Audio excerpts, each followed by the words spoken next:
If you are eating less to finally see your abs, you're actually keeping them hidden. This took me way longer to figure out than it should have. For a long time, I was literally doing everything by the book. I was disciplined, I was consistent, and I was also seeing some good progress in strength gain. But no matter what I did, I had this layer of puff over my midsection, hiding my abs. And I could not get rid of it for the life of me. I wasn't someone who was struggling to be consistent. So I did the only thing that made complete sense to me, and that was to do more things. So I ate less, I trained harder, I added in more sessions, more exercises. Even doing all those things, nothing changed. What I didn't realize at the time is there's a certain level of under eating that doesn't allow you to see any more progress. It actually steals it away from you. I wasn't actually fueling my muscle. I was just restricting my body into a state where it would just hold on to this layer no matter what. What I realized was I was chasing skinny abs instead of a strong defined core, and there's a huge difference. Then I figured out the diet side of things, actually got my nutrition dialed in the right way, and my abs came in really quick. I felt incredible. Everything seemed to click. It did take a heck of a lot of discipline,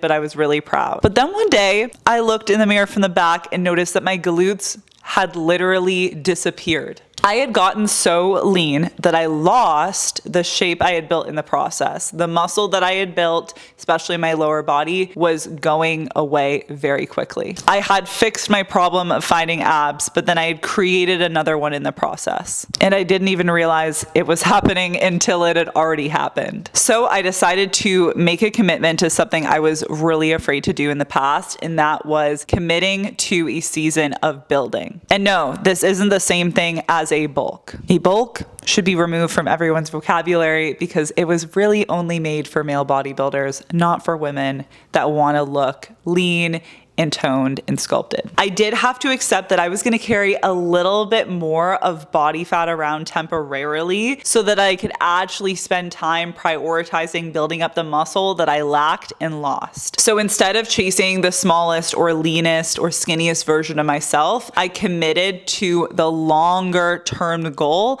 of I want to look defined and sculpted and have abs year round and be able to actually do that sustainably. And now I actually have abs year round. I also weigh more than I once did. I'm way stronger. I have more energy. And the same things that got me my first six pack or abs the first time around have shifted completely to what I do now. I went from thinking it was a full-time job to have abs to realizing it's just a part of my daily life and it's something that I get as a result of following the right processes. I've literally never felt more confident in my body, and this is exactly what this video is about, because what I went through is 3 phases that I see play out with every single woman that I coach. And if I can show you all 3 right now, you can skip all of the years of figuring it out on your own. Before I get into it, I want to address the 2 most common things that you've probably heard by every fitness coach or influencer on the internet. Number 1, abs are made in the kitchen. And number 2, you already have abs, you don't need to train them. Both of these are wrong, and both of these are the very reason why so many women get stuck not seeing the changes they want. The first one ignores the fact that you actually need to build something that is actually going to be worth revealing. Eating less food or being in a calorie deficit does not mean that you're going to have more ab definition if you don't even have the ab muscles developed. And when you're just a smaller version of yourself and you don't have that muscle, you just look like a softer and flatter and less defined version of you. And that was the puff layer that I couldn't get rid of. And the second one, saying you already have abs, everyone has abs, is like saying everyone has glutes, you just need to eat less to reveal them. Yeah, like maybe you need to eat less to reveal your glutes, but your glutes may be underdeveloped and flat. And so by just cutting more body fat, you're gonna see how small your butt actually is. And so you need to spend time prioritizing building your glutes or building your abs in this case, so you actually have something to reveal. You can't diet your way to the shape that doesn't exist. And here is what nobody is saying. If you only fix the diet and you never prioritize building that muscle, you will get lean but lose your shape in the process. And honestly, that's a way harder place to get out of than just losing body fat. And that's exactly what I did. Built up my abs, but because I wasn't focused in on both of those things, I lost my glutes. The truth is, you need to build your abs and reveal them at the same time with an approach that actually dials in on both things, not just one. One approach does not work without the other one. It's kind of like a symbiotic relationship. And most coaches are only telling you half the story because they haven't actually mastered it themselves. So let me describe what I see with all the women that I coach. She's been in the gym for years. She's not a beginner. She trains hard. She does her core circuits. She knows she needs to lift weights, and she feels her muscles working or feeling the burn through all the movements she's doing, yet her body has looked the same for months, if not years now. So she does what she thinks she needs to do, which is to eat less and move more. She adds in more cardio or workouts. She skips meals or tries intermittent fasting. She's done everything she's been told to do or has seen on social media, yet nothing is changing. Or worse, she does all of that, gets smaller and softer. She loses weight, but she doesn't just lose the fat, she loses the muscle along with it. And now she looks less defined than when she started, and she feels like she's lacking those curves. Even though it weighs less on the scale, her body still doesn't look how she thinks it should look. She's questioning if it's her body, her metabolism, her genetics. She's just built differently than other women, when in reality,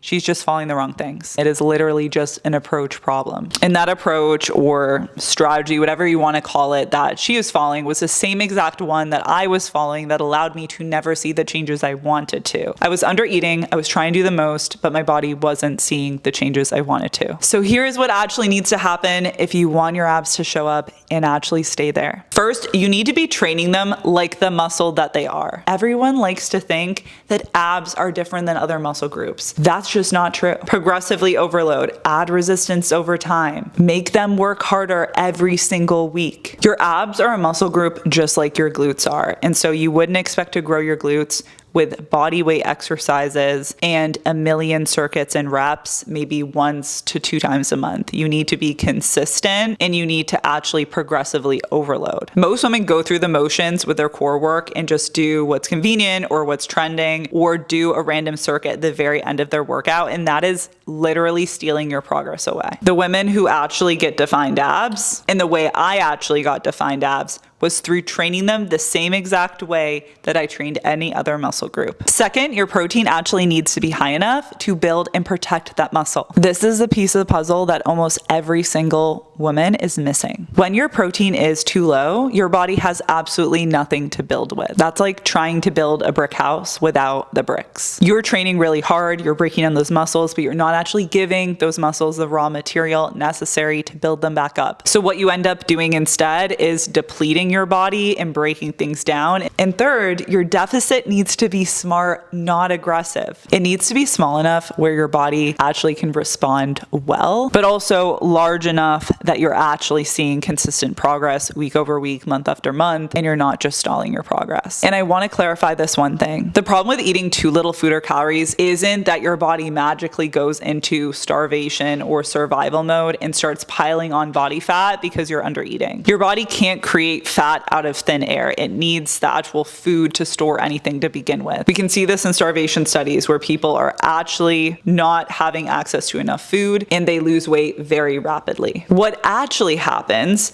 is your body down regulates. When your body realizes resources are low, it starts to try to cut corners, where your body starts hoarding energy for basic necessities instead of for everything you want it to do. So if you're already doing the most and you're doing more exercises, more cardio, more workouts, trying to lift more weight, your body is going to make those things 10 times harder to do. And so the workout that once felt amazing and energizing, now you are dragging your feet through it because your body is just down-regulated. So that workout or run you were doing that you once burned 500 calories doing, you're now burning maybe 200. And so your energy is dropping. Now your body is burning less because it's putting the brakes on that thing. It's adapted to that over time. Same time, your hunger skyrockets. You can't stop dreaming about food. You're scrolling on Pinterest, thinking about all of the foods that you could eat tomorrow, all the recipes that you could make, all of the chocolate that you could eat. And without even knowing it, on a subconscious level, you start to pick at little snacks. You start to put more food on your plate. And your brain starts starts to make it almost impossible for you to restrict yourself anymore, and basically undoing the progress that you were making. Aggressive cuts fail because no one can actually ignore their body's internal mechanisms and systems where you have resources at your fingertips at all times. When you are depleted, your body has no problem burning through that hard-earned muscle for fuel and making you feel absolutely terrible and tanking your metabolism. And this is just going to stall your results further. And this is exactly what was happening to me with that puff layer. I wasn't beating physics, I was just restricting myself so much to the point where my body was doing everything it could in its power to protect me. So my cravings started overriding my willpower and my discipline. Nothing was working. And fourth, you have to be willing to build. And this is the one that requires the most courage, because building means that you need to accept having a little bit of extra body fat for a period of time so that you can in the long term have the defined and lean body that you want. It means trusting the process when the scale goes up a little bit, and it means you actually commit to playing the long game and stop chasing quick fixes or short-term satisfaction of seeing a little bit more definition or the scale go down 1 more pound. When you commit to this for a period of time, you literally get the dream body that you've always wanted, and you get to keep it for the rest of your life. I made that commitment and it literally changed my life. I have abs year round, feel the most energetic and healthiest version of me. I have a healthy cycle. I literally have so much more definition than I ever had at my smallest,